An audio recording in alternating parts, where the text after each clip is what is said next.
what would be the one message you would put in a bottle for executives? I always think of senior executives in the role you've played. A lot of this is about judgment and uncertainty, where your own values play such a central role. What would be the one message you'd put in the bottle to leave for the next generation? I would say my message would be, if you haven't done it already, put together a personal code of conduct and list on that piece of paper all the principles and values you stand for, even should you stand alone. And then you sign that piece of paper and you keep it with you. And whenever you have to make a difficult decision, or when you assess your own behavior, anchor whatever you do in those principles and values that tend to be timeless. Don't deviate. So it's interesting, in a world of relative ethics and compromise and trying to find, the way to get things done, that very few people actually do what you've described. A friend of mine said to me, the test of your ethics is, would your mother approve? Which I thought was a pretty reasonable test. Jurie, what would be the one message you'd put in a bottle? I would say, be true to yourself as God intended you to be. I hope that will do. Elaborate a little for us. I'm not a fundamentalist Christian. I'm not a Bible puncher. But the Bible has been the best-selling book for years, more than 5 billion copies. It's still a bestseller. And in it there's no recipe in it. There's also no history. Well, there's a lot of history, but it's not meant to be interpreted as that. It's meant to be a travel guide. So if you dive into the rich message of the Bible, of God's love for us and how we should love one another, then it overwhelms you. I'm still overwhelmed by that. And when you look at South Africa, Jurie, as a theologian, as a dominee, how would you describe the state of our ethics? Sure, I wish you didn't ask me that.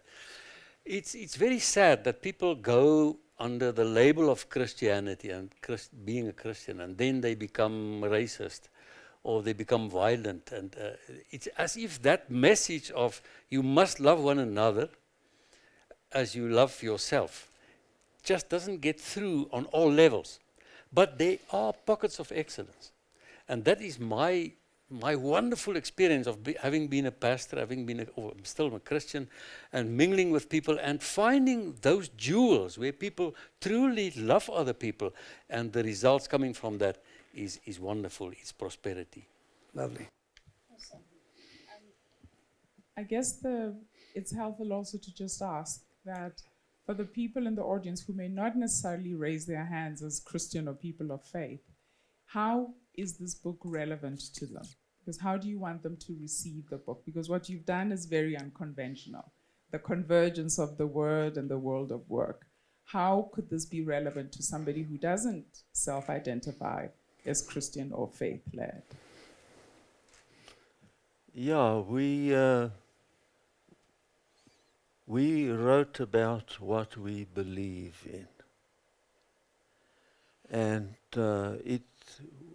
we have no authority over anybody who's going to read the book.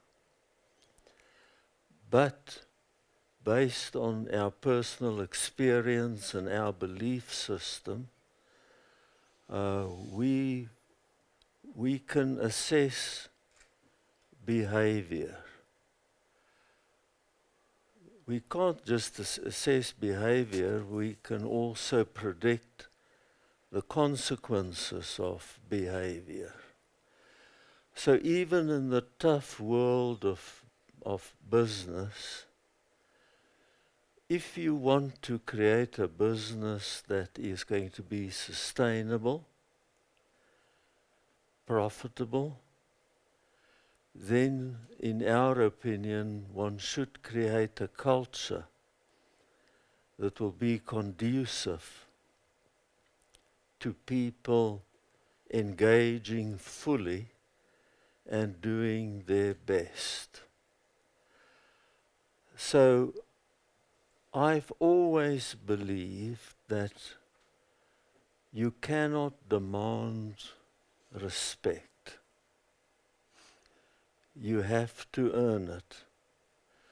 I've always believed that leadership is not about charisma, but about character.